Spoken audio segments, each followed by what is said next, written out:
Welcome to J&N Travels Family Circus. I'm John without Nancy, and I'm being joined today by Bro Wayne. Hi, everybody. We run our lives every other Sunday, as you know, and on the Sundays when Nancy's working, I try and drag one of my family members in, that's why it's called Family Circus, to talk about their ventures. They have so many great vacations that they do. So that's what we're doing today. And so welcome in, Wayne. Thank you, John, and thanks for having me on J&N Travels. Exciting to be back. Great. So what we're going to do is Wayne took a trip that I envy down to the Outer Banks last year, and they rented this huge house and had a grand old time. So he took the time to edit together a video, which I'm going to play all the way through. And then when the video's over, I'll go back and play it again, but I'll pause it so I can ask Wayne questions. And if any of you have any questions, you can ask those also. So is there anything you'd like to say, Wayne, before I start the video? No, we'll let you run it through, and that'll give you some fodder to be able to ask some questions about. But good to see it back again. Sounds good. All right. Video commence. Hello, all. Kim, Froggy, and I thank J&N Travels for inviting us on the program. I'll be talking about our experience at the Outer Banks for a one-week vacation this past fall, September 12th through September 19th. Consider the off-season down at the Outer Banks. It was planned for 5 couples. Fortunately, only 3 made the trip because of travel concerns with COVID. 6 of us that you see have been friends since high school and college. Didn't find packing too bad for the trip.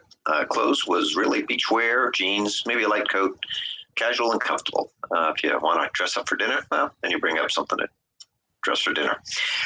Food, we planned 2 meals per family, and then we do a shopping trip upon arrival down to the, before traveling across sand to our house. In the shopping trip, we would get breakfast and lunch foods and split the cost with the folks that are on hand. Folks brought their own booze down, so bring your favorites, as much or as little as you like. Road trip. Off we went. We headed out following Google Maps the whole way through. Depending on that, don't know where we'd be out without GPSs these days. Our destination, the Outer Banks, North Carolina. That would take us through New Hampshire, which is where we departed from, Southern New Hampshire. 12 hours over asphalt through New Hampshire, Mass, Connecticut, New York, Pennsylvania, New Jersey, Delaware, Virginia, and then finally North Carolina. Arrival was in Duck, North Carolina. Once there, we prepared to hit the sand, and our house was 45 minutes across sand, back in the opposite direction to get up the beach, just on the border of Virginia Beach. Time to hit the beach. So when you get to the outer edge of the beach, you deflate your tires with 22 pounds of pressure, and this helps prevent erosion and gives you better traction on the sand. We then headed our way up. This particular time of the month, there was a heavy tides because of some passing hurricanes, so that pushed the tide up pretty high. One of the bonuses while you're traveling the beach is the wild horses that you'll find in your backyard, your front yard, or wandering the beach, as you can see. And they've been somewhat domesticated to kind of looking for food for the local folks that are fishing. The trip takes you along the top edge of the beach, and then at some point you get pushed back into the matrix of roads that run between all the houses. 40 minutes over sand, and we've arrived at our destination, a place called Buffett's Beach. Beautiful large home ready for a party. As you view the details of the house, I'll run through some of the features and cost of it. It's Buffett's Beach, V12395. We got through Twitty Realty Company.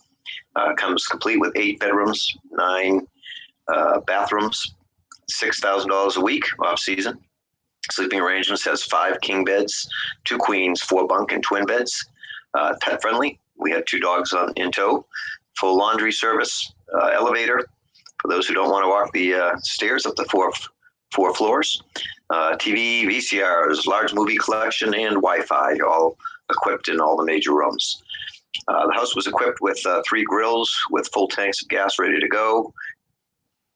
Indoors had a hot dog sausage warmer like you see at carnivals, popcorn machine, frozen margarita machine, an ice crusher, multiple ice machines, and multiple refrigerators, including one out in the outdoor pavilion near the pool. Inside the house was fully equipped and ready for the party with a pool table, jukebox, foosball table, and a game room, as well as a full card table and board games as well. We brought along some favorite parlor and board games, but they were well equipped with complete games and toys ready to go. The great outdoors. Well, we came prepared with a truck full of toys and ready to play. So as you can see, a beautiful pool in the front of the house with a hot tub up on top of the bungalow shed, and then a full fridge and changing room and bath outside in the pool house. The short walk over the front staircase would bring you down to the beach head where you can see us sitting and hanging out there. I would actually pull the truck around.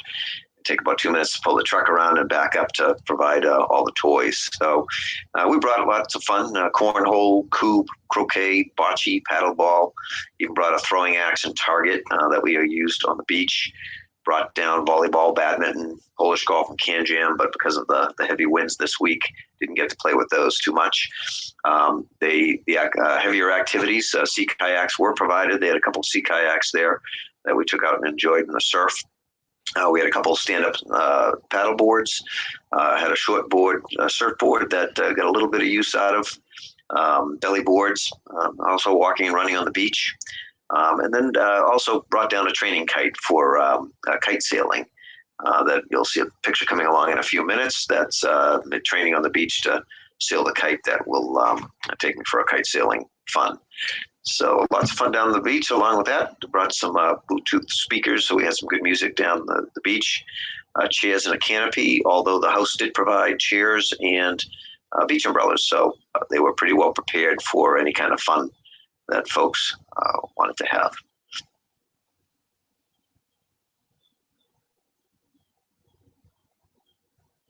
Well, Wednesday brought on a little new adventure. My wife and I decided to venture off the sand and head to Kitty Hawk, North Carolina, about an hour away once you hit the main roads. And Kitty Hawk Museum is always a popular destination we had seen years ago that's well worth taking in. And decided to take a little bit more fun and took a hang gliding class. And a great time. You've got to be willing to march out about a quarter mile over sand dunes, reach the dunes, be able to run, and take a gentle slide into the sand while you're doing it. So most people can participate and enjoy it if you like a couple hours out on the sand, and you get 6 flights over 3 hours, including a half an hour of ground training. Rainy days and feedings. Well, as I had mentioned, we ran into some straggler hurricanes in the fringes of them. So in our we got Sunday, Monday, Tuesday, and Wednesday were clear days for us. On Thursday and Friday, we got hit with some pretty heavy rains and winds. So it was rainy day play for those days. Still plenty to do. The house was large enough that you could find a quiet corner somewhere and read if that's what you wanted to do, or watch TV. But then also the indoor activities that I talked about earlier were plentiful. As usual, food was plentiful on our trip, as were the games. Every night we'd have dinner together. Couples were assigned not only to bring the stuff to make their meal, they'd make and clean up after it.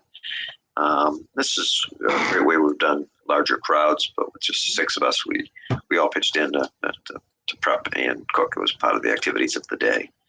Never a shortage of food, never a shortage of fun for the full week, even with the couple of rainy days that we got. And I'd have to say it was a worthwhile trip to head down there. Had a lot of fun, despite some of the interruptions with COVID and hurricanes. I'd like to thank you all for listening, and I hope that you get a chance to visit the Outer Banks someday soon. Signing off from Wayne and Kim, and our friend Froggy says thank you for listening. Okay. So that is the playthrough on the video of the Outer Banks without any kind of interruption. Now I'm going to play it back again, and I'm going to pause at different spots because a trip like this really interests me, and I have some questions for Wayne. If anyone in the chat has any questions about doing a vacation like this, just just toss up your questions and we'll answer them. Before I go to that, I would like to acknowledge in the chat Shay's Adventures. Thank you for coming in. Maxwell Smart, thank you for joining us. Najuma, our friend from New York, hello, hello. And Kenneth Fordham, aka Kenneth Oates, with the Nomadic Van Man Raid. Thank you very much for joining us. So if any of you have any questions, or if anyone coming in has any questions, please don't hesitate to ask us in the chat. And I have a list on myself. If this is something that interests you, the other banks in North Carolina, then pay close attention. Also, if anyone's watching this on replay and you have any questions, put them in the comments, and I'll make sure that they are emailed over to Wayne to answer them. Okay, so I'm going to play it again, Wayne, and I'm going to pause it at certain spots. Hello, all. Kim, Froggy, and I thank J&N Travels for inviting us on the program. I'll be talking about our experience at the Outer Banks for a one-week vacation this past fall, September 12th through September 19th. Consider the off-season down at the Outer Banks. It was planned for 5 couples. Fortunately, only 3 made the trip because of travel concerns with COVID. 6 of us that you see have been friends since high school and college. Didn't find packing too bad. Okay, so here's where I'm going to stop you first. My first set of questions, Wayne, is the pool that we're looking at right there. Was that part of the house? Was that part of your rental? Yep. So if that would be standing on the upper balcony. There were 3 layers of balconies on the 4 stories that there were, the first one being on the ground floor. So if you're standing on the balcony, you're looking straight over the edge. If you go down a flight of stairs, there's where your grills are at ground level. And then you walk over a little boardwalk and you're in that pool area. So that's that's a private pool for you. That's our yard leading all the way up to the beach. It looks a little bit extended because of the camera lens, the way it bent the picture. While you're looking at that picture, if you look to your left, that structure there, that's a full shower and bathroom on the left side. The opening in the middle is a galley type area where there's a refrigerator and ice maker, so that you can keep your refreshments out there as well. And then the structure on the right was really just storage, I believe, for it. That was a locked cabinet. There's a flight of stairs on the right-hand side of that building. If you go up top where that fencing is, that's where the hot tub was on the front, the ocean side edge of that building. You'll see at the top, and that's that fencing there is actually really just screens, and you're sitting in a hot tub looking over the ocean, which is a nice touch as well. I didn't notice that before. So that's actually a deck on top of that. Yes. Yep. So there's seating in the leading edge, and then the furthest away where your mouse is now, that's where the hot tub is actually located. And then actually, if you go back down, you'll see the boardwalk leading out of the backside of the pool. That's what takes you to the beach, and that's maybe a 20-foot walk over there. It looks a lot further than it really is. So everything's pretty close by. Yeah. I was going to ask you how far that was. So that pool is just for your house, or is that shared with other houses around? Nope, just for that homestead. That's you can see next door. There's another pool. That's each of these big private houses down this end of the beach all have their own pools and hot tubs and setups for your use. Now I know it's also kayaks. All those kayaks are theirs that they leave for you guys? Yeah, they had left. We were surprised to find those down there. The household was very good about leaving things for folks to enjoy. Those 2 kayaks were a surprise there. We had brought down a couple of inflatable stand-up paddle boards, but ended up getting a lot of enjoyment out of the sea kayaks, particularly because the surf was so heavy. Also, they had left just available under the eaves of the house. I think it was 3 or 4 boogie boards, to do waves surfing, or belly boards, some beach umbrellas, and some beach chairs, which they originally told you have to bring down on your own, but it was nice to find those things sitting out there ready to go. So you could use those. Okay, welcome in AJC Magic. Thanks for coming in. We're talking about the Outer Banks, North Carolina, about renting this huge house here, which looks like a lot of fun. Last question in this section I have for you is, you're into playing and toys. Do they leave a lot of stuff for you to use, inflatables or different things like that, beach toys? Yeah, good question. There were actually a handful of floats and rafts that were blown up and tucked away. You can't see them in this picture.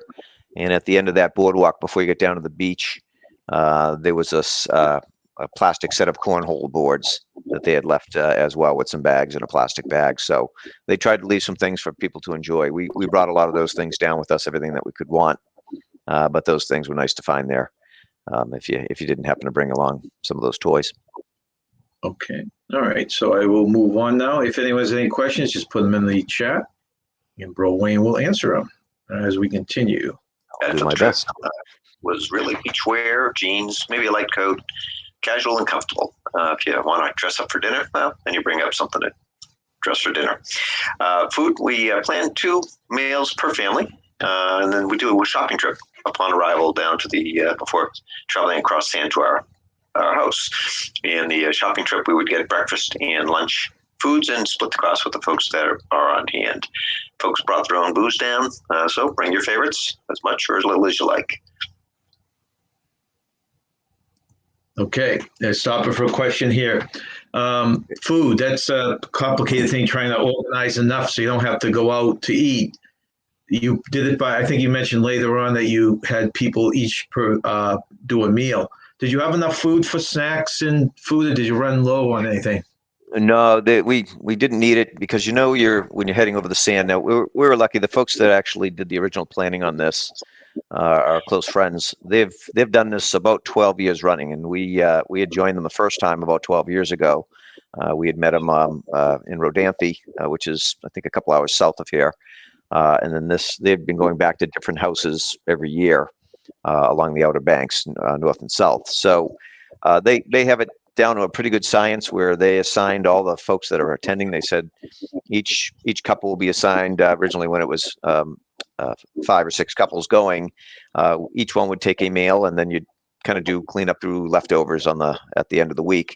And by taking a meal, you would bring down everything you need to prepare the meal. It's, you might do a signature dish. You may pre-prep it if you want to make lasagnas and bring them down frozen and then heat them up. It's whatever the family wanted to do. You'd cook, set out the meal. Everyone will enjoy it, and then we always do that family cleans it up so that the rest of the week you're off duty effectively. Now with this limited crowd of just 3 couples going down, we didn't need to have quite that level of organization. We all planned 2 meals for 2 different evenings, and then but we all cooked and cleaned together. Just made it a little bit easier, and it was part of the entertainment to prep the meal and see what you could do to help out the others, because you're really just hanging out together, having a cocktail at that time, anyways. Okay, so that's plenty of food. Yeah. That's the main meal. I can see that being very organized. What about snacks? I mean, was it just you bring your own snacks, or did you have someone hoarding all the snacks? How did that work? Yeah, no, you're told, bring whatever your favorites are. Assume you're there on your own, and you'll be fed a main meal for it. So, all the folks we were with, all generous people, we all came down with a bag full of snacks and drinks and booze and even the alcohol. If you drink beer, you bring down a couple cases of beer in your car, because you're always bringing your vehicle down. So it's easy to, it's not like you have to pack a suitcase and fly with these things. You're just loading up your truck. So brought plenty down, didn't run out. Abundance of food, snacks. When you get down, you throw everything up on the counter, and it's just kind of fun to see what everyone else's favorites are. And the same with booze. You have your own choices, but if somebody's cracking open a case, then you just tossing the beers around. There's plenty to go around. So you never ran out then. That's good. No problem there.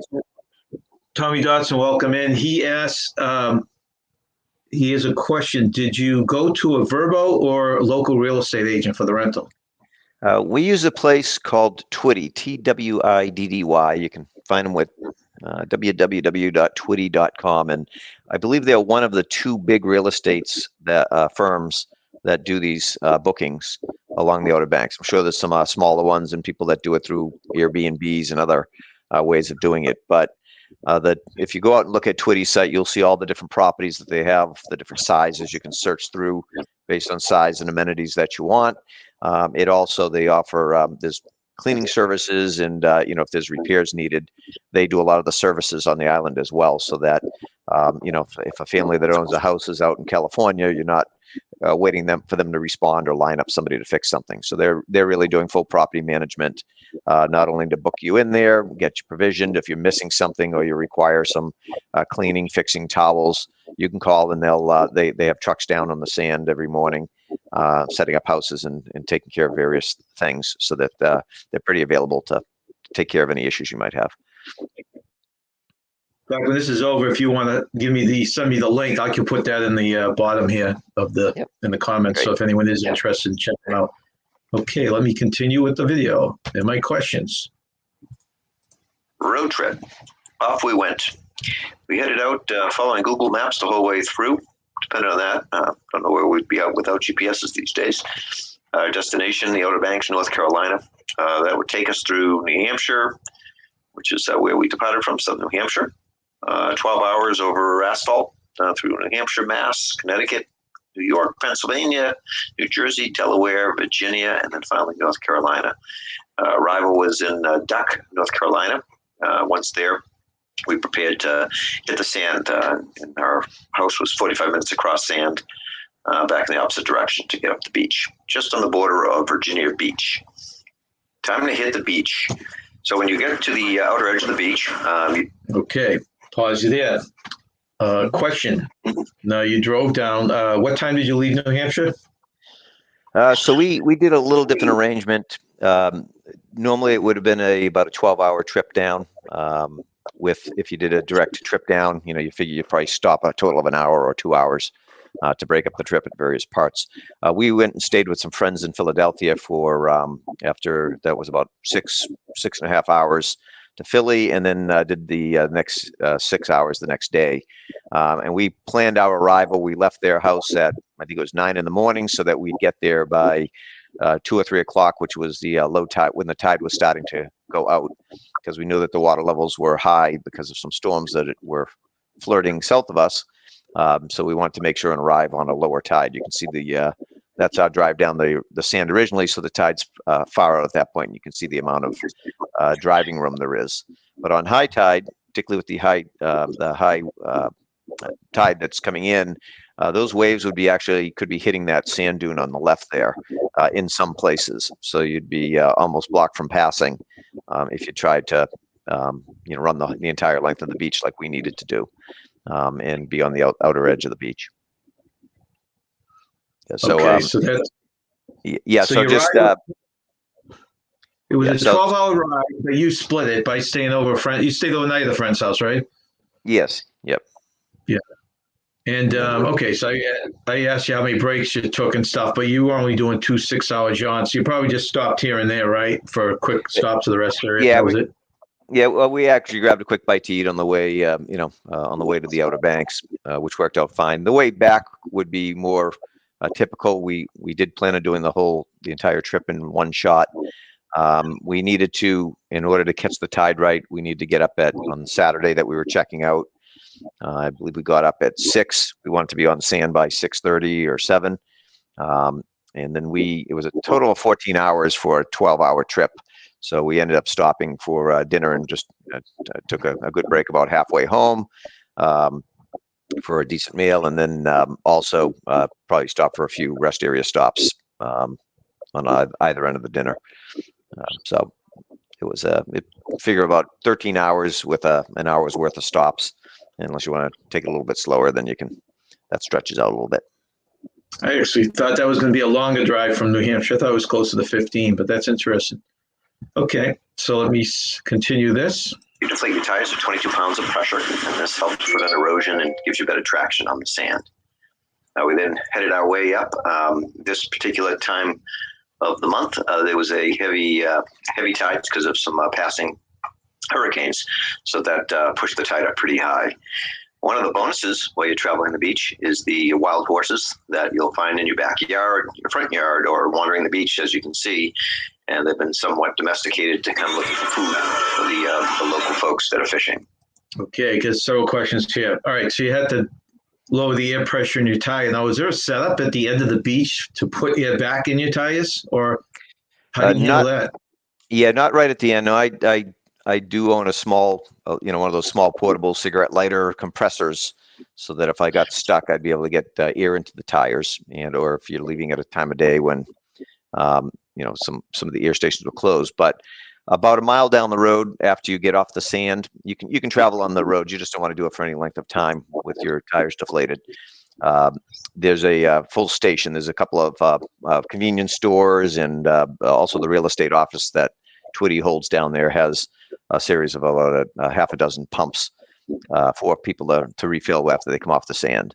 So that wasn't too bad. We went down there. We all got a pump right away. Eared back up again, and we're on our trip home. So if you left the islands, let's say if you left the house every day to go out to eat or to go to a museum or something like that, would you have to then take the air out of your tires and put it back in each time you did that? Yeah, you should. If you're going to be more than a few miles on the low pressure tires, you just do wear and tear on your tires that you don't need. So it was we the one day that we did go off the reservation there, and headed down to Kitty Hawk.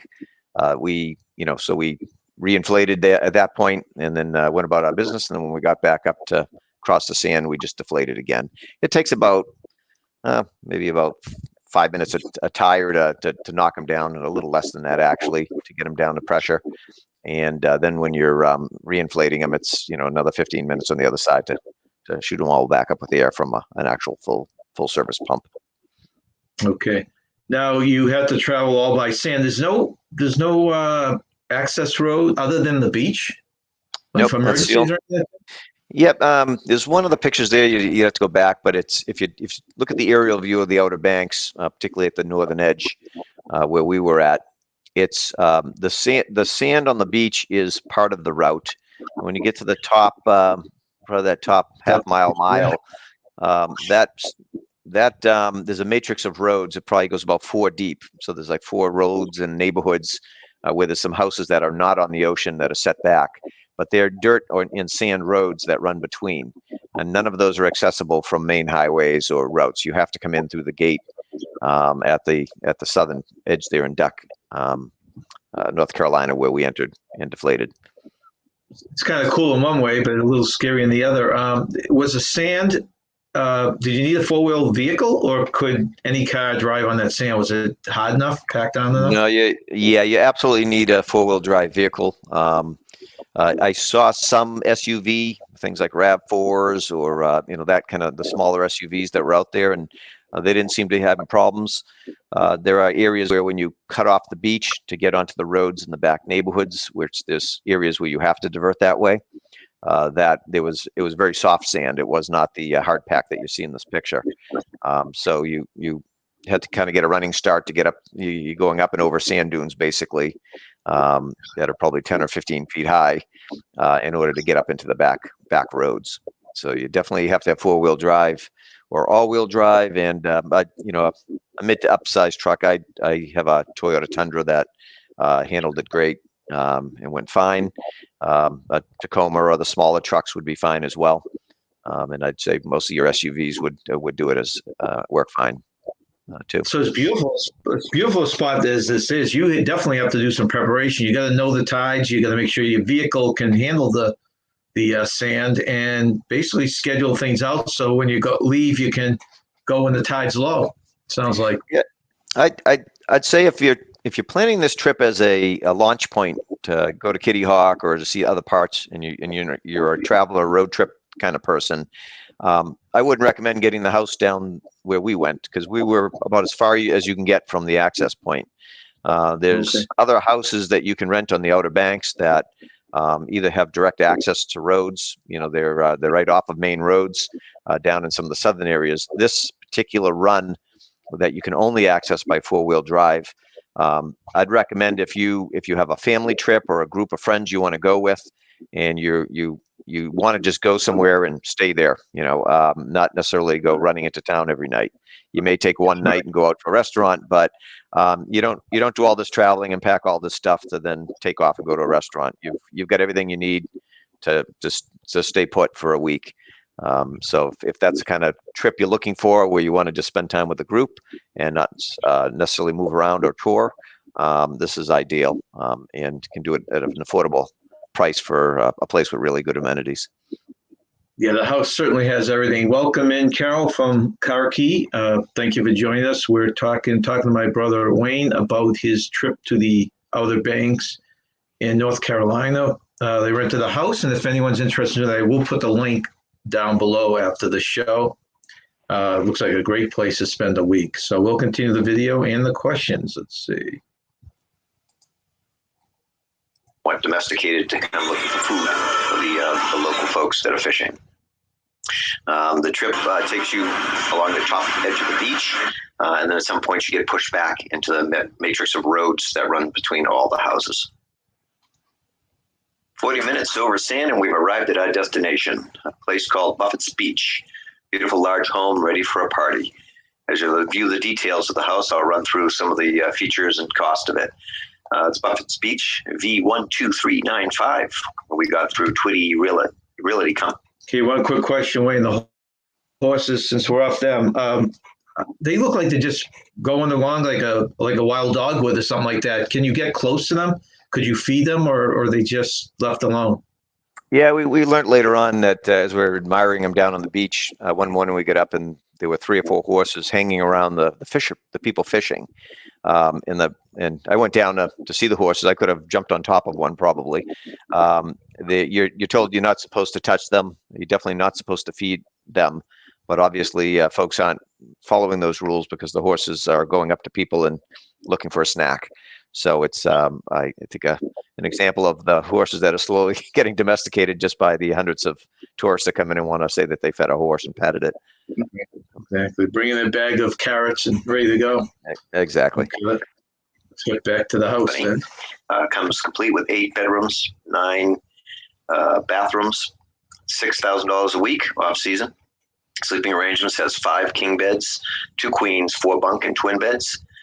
Pet friendly. We had 2 dogs in tow. Full laundry service, elevator for those who don't want to walk the stairs up the 4 floors. TV, VCRs, large movie collection, and Wi-Fi, all equipped in all the major rooms. The house was equipped with 3 grills with full tanks of gas ready to go. Indoors had a hot dog and sausage warmer like you see at carnivals, popcorn machine, frozen margarita machine, an ice crusher, multiple ice machines, and multiple refrigerators, including one out in the outdoor pavilion near the pool. Inside the house was fully equipped and ready for the party with a pool table, jukebox, foosball table, and a game room, as well as a full card table and board games as well. We brought along some favorite parlor and board games, but they were well equipped with complete games and toys ready to go. The great outdoors. Well, we came prepared with a truck full of toys and ready to play. So as you can see, a beautiful pool in the front of the house with a hot tub up on top of the bungalow shed, and then a full fridge and changing room and bath outside in the pool house. The short walk over the front staircase would bring you down to the beach head where you can see us sitting and hanging out there. I would actually pull the truck around. It'd take about 2 minutes to pull the truck around and back up to provide all the toys. So we brought lots of fun, cornhole, cube, croquet, bocce, paddleball. Even brought a throwing axe and target that we used on the beach.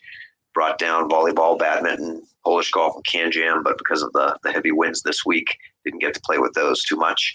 The heavier activities, sea kayaks were provided. They had a couple sea kayaks there that we took out and enjoyed in the surf. We had a couple stand-up paddle boards, had a short board, a surfboard that got a little bit of use out of, belly boards, also walking and running on the beach. And then also brought down a training kite for kite sailing that you'll see a picture coming along in a few minutes. That's training on the beach to sail the kite that will take me for a kite sailing fun. So lots of fun down the beach. Along with that, brought some Bluetooth speakers, so we had some good music down the beach. Chairs and a canopy, although the house did provide chairs and beach umbrellas, so they were pretty well prepared for any kind of fun that folks wanted to have.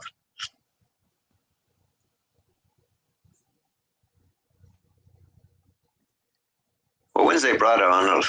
Okay. before we get on the Kitty Hawk, I have a bunch of questions here for you. Now, you went down September. September in North Carolina, it looks like a lot of stuff is geared around water, both the ocean and the pool.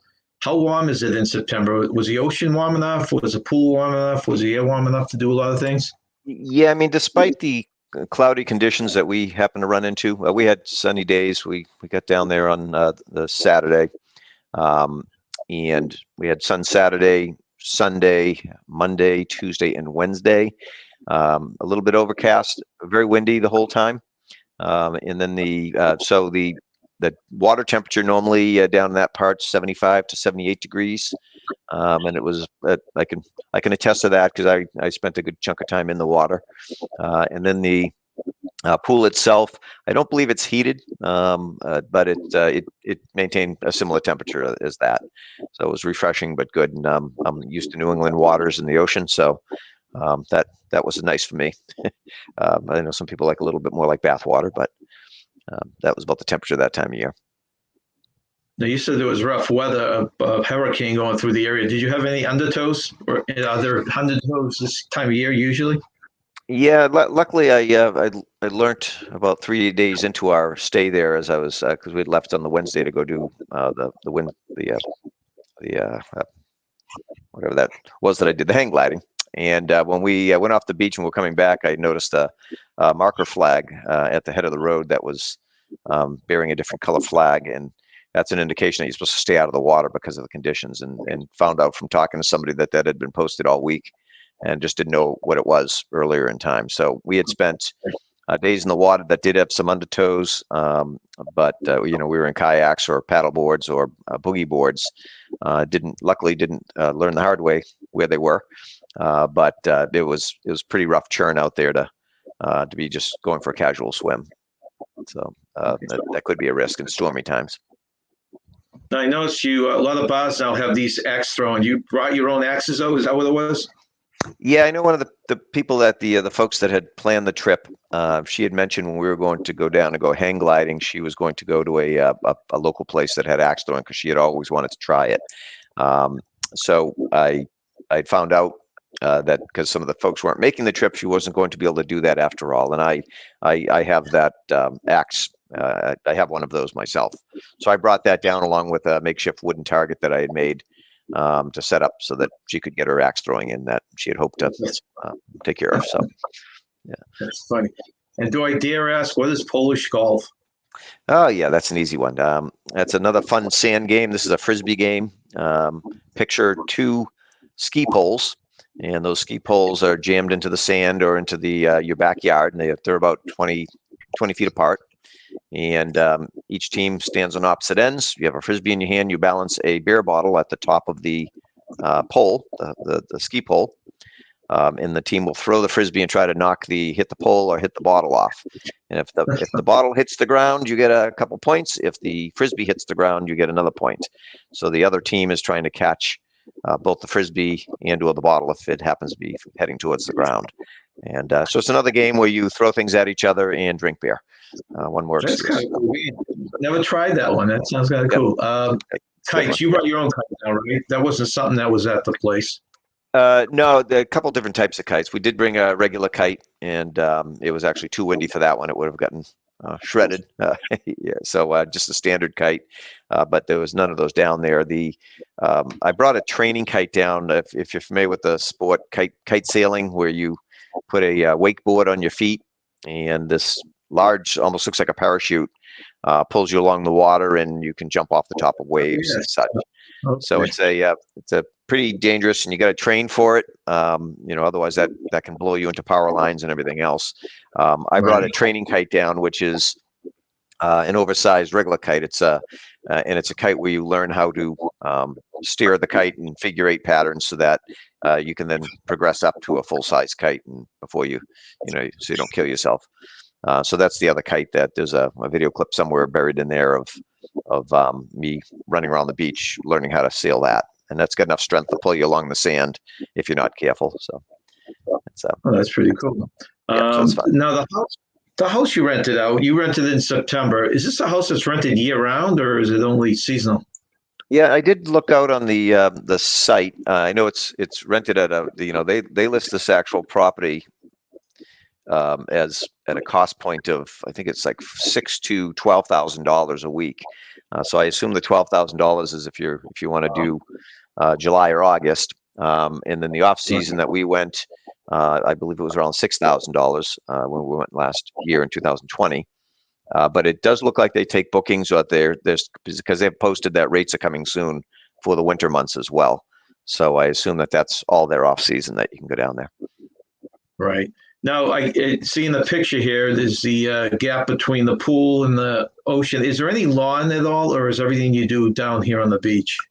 No, it's either beach or at the house. There are to the right of that pool from the picture you're looking at on the screen. Mhm. That actually is all part of this property. You could go down there, but it's very rough, almost like roving sand dunes with some grassy stuff on it, and you couldn't really play much down there. There was a little lawn right between the house and the pool, an area for the dogs where they designated as a dog walk area, so you wouldn't want to be playing games in there.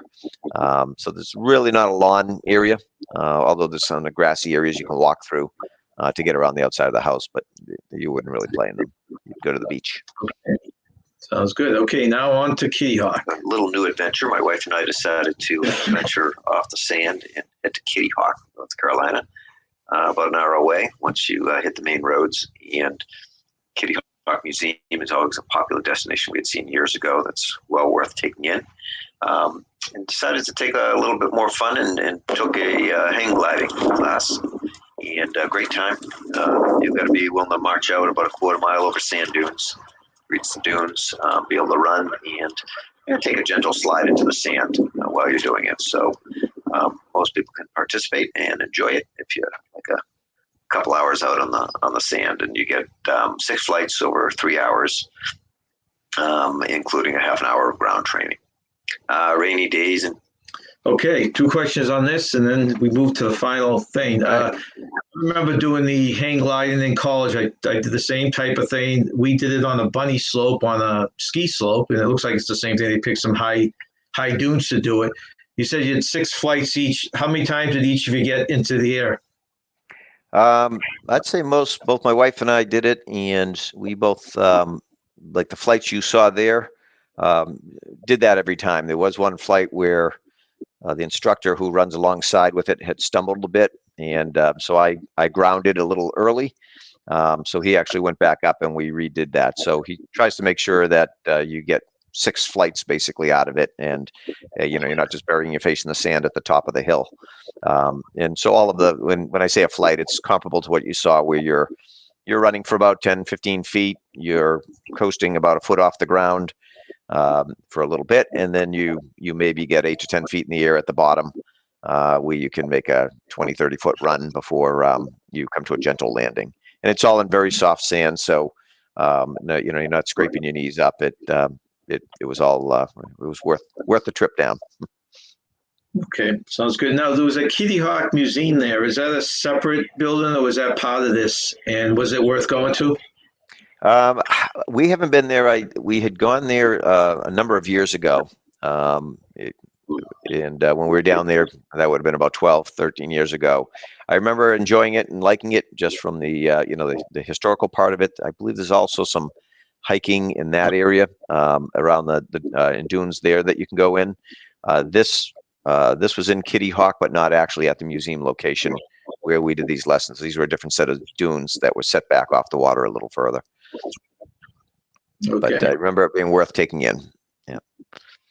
Okay, but to the last aspect of this. As I mentioned, we ran into some straggler hurricanes and the fringes of them. So we got Sunday, Monday, Tuesday, and Wednesday were clear days for us. On Thursday and Friday, we got hit with some pretty heavy rains and winds. So it was rainy day play for those days. Still plenty to do. The house was large enough that you could find a quiet corner somewhere and read if that's what you wanted to do, or watch TV. But then also the indoor activities that I talked about earlier were plentiful. As usual, food was plentiful on a trip, as were the games. Every night we'd have dinner together.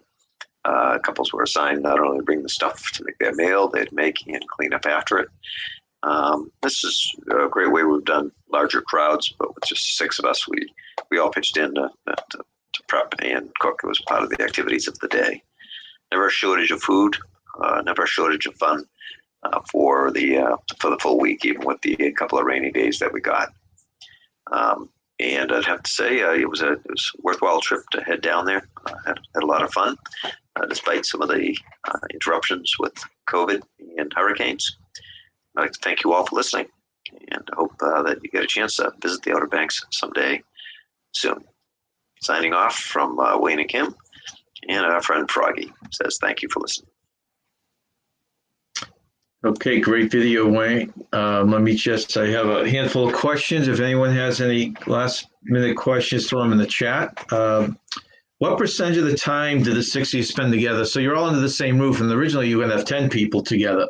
Is basically the whole vacation to spend together, or did you plan on leaving to go do other things? There was only one day where we, different folks from the group planned. We all figured on Wednesday will be time for a break, and if we needed any extra provisions at that point, if you're going to plan an off the sand event, that'd probably be a good day to do it. So the plan is really to hang out. The general routine is get up, you have your coffee. You know, if you like to read, you may go read for a little while, and as you ramp up towards lunchtime, you're doing your own thing. You're hanging out, talking. My wife and I might play a game of Scrabble or something like that. You know, if it's nice out, you may go for a walk. Did a number of walks down through the other houses. But then around lunch, you'd pack up a lunch and either bring it down to the beach. We'd drive the truck around just so, because we're lazy and didn't want to carry all the toys down. Set up camp and really stay there for the full afternoon until the sun started dropping, and we started getting hungry for dinner. So you'd go down there and do some drinking and have a bite to eat for lunch. Play the sand games and the sports. It was a mixed bag. You know, I like to be playing games all day. I don't do very well sitting in a chair. I'll sit and have a drink or a cocktail for a little bit, and then get up and want to play again. So the group. Same way. So we'd play a couple games, you know, maybe croquet and some bocce. Sit down and have a beer. If folks want to stay sitting, then I might go grab a kayak and go play in the surf for a little while. So there was plenty to do on your own, or you know, if my wife and I wanted to just go for a run on the beach, you just take off from the group, and no one was hurt or insulted. It was plenty of time to be together. And then if you felt like just breaking off for a few moments, you take off for an hour and go for a walk. And so these are folks we only get to see a couple times a year. So we welcome the time to spend with them. And you basically plan on being around each other, but coexisting, and kind of making it an afternoon party, and enjoying your meals together and some games after your meals. It sounds like your week was split pretty evenly between rainy days and sunny days, kind of a mix. Yeah, definitely. Thursday and Friday were rain. Very windy. It was there were 2 hurricanes running through the area. I think Paulette and Renee were the storms. Typically downgraded by the time they get up in that neck of the woods, but they had they'd come in from the Gulf, I believe, and they didn't hit full force. They were hitting south of us, I believe, so that we were just getting the high surf from it. Got a lot of rain on that Thursday and Friday, so we just played indoors, tried to use the hot tub a little bit, but it was very windy and rainy during some of those days, as we got a lot of the leftovers from the storms. I was just going to ask you, because of the weather and stuff like that, how many days did you guys feel you get to use the ocean, and how many days you get to use a pool? Did you use it every day, or? Yeah, so I jump in the pool. I eat after a day at the beach, or even when we went off on a Wednesday. Before dinner, I'd go down and I always like to float on a raft and rest a beer in my belly as I just kind of end the day in some fresh water. So that was right. So we'd get in the ocean, Saturday, Sunday, Monday, Tuesday. Definitely in the ocean those days and playing. Would settle into the pool for a dip. Then we'd have a nice big dinner, and then we'd usually play some games around the table after dinner, board games or card games, and then play a few games of pool. And we weren't going to bed terribly late, just so we could get up and enjoy the daytimes. Then you might just sit out in the Adirondack chairs on one of the many decks and pick a direction you want to look at, and just catch up with your friends at that point as well. Sounds good. You guys sound very organized. I think if a group went and was not as organized, this thing could fall apart very easily. My last question is, I don't know if you have this stuff handy, but in case anyone's interested in doing something like this, do you have any kind of a breakdown on costs or what it would cost them to do a vacation like this, I guess? Yeah. So if again, when we went, it was $6,000 for the house for the week, and that included everything that was in there all set to go. So we divided that by 5 couples, so it's $1,200 for each couple to go down there. The folks that couldn't make it at the last minute were very nice and generous and insisted on keeping their they're in there and not splitting it just 3 ways. So the end costs in a normal season was about $1,200. You figure about $300 in gas to get down there and back, and then the food and the booze that you bring down. All in all, a couple $1,000 for the week, maybe a little bit more, a little bit less. We went off and did per couple. So Okay. pretty good for what amounts to an all-inclusive vacation. While you're there, it wasn't unreasonable. Great food, and it's a different kind of vacation. It's if you tend to rent a house down the Cape or on some islands in Myrtle Beach area or something like that, and travel down with a group of friends, this is a fun way of doing that. And if you happen to have a 4-wheel drive vehicle, it gives you the opportunity to take advantage of these houses that are a bit more isolated and offer a little bit more. Sounds great. Welcome. Thanks for coming in. The journey awaits. Okay, so that kind of breaks it down, puts it in a nutshell. Anything you want to add before we say goodbye here? No, just say thank you very much for having me on. It's great to share these trips. I would recommend if this interests you, it does take the planning. It's really just thinking you're just going to bring your food and your meals down with you. Again, you are packing your car for the week, so you don't have to worry about cramming it into a suitcase.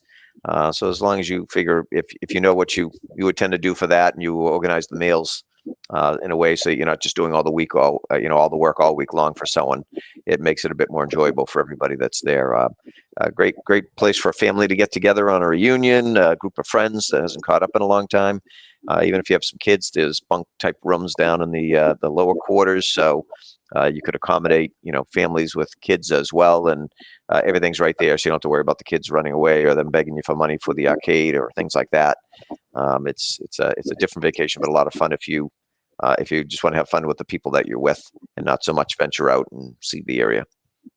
Right. So anyone that's interested in something like this, a very big house, I think you said 9 baths, 8 bedrooms, and all sorts of stuff in the house, you can go back and either look at the replay on this. I'm going to put the link below that I noticed Bro Wayne has sent me, if anyone wants to actually call the realtor that rented this out to them. But it's a great place to go for a group. And on that note, Wayne, I want to thank you very much for coming on again. And guys, stay tuned again in the future for other family circuses with other members of the family. Don't forget about our live on Wednesday when Nancy comes back, our 2:00 in the afternoon live. We update the news. Wayne, thank you very much for joining us. Thank you, John. Thanks for folks that joined and listened in. Hope you happy travels for everyone that's getting back out there. That's great. And even though the Pats got their butts kicked, I'm going to go back out and watch some football. So everyone have a good afternoon. Goodbye, everyone. Bye now.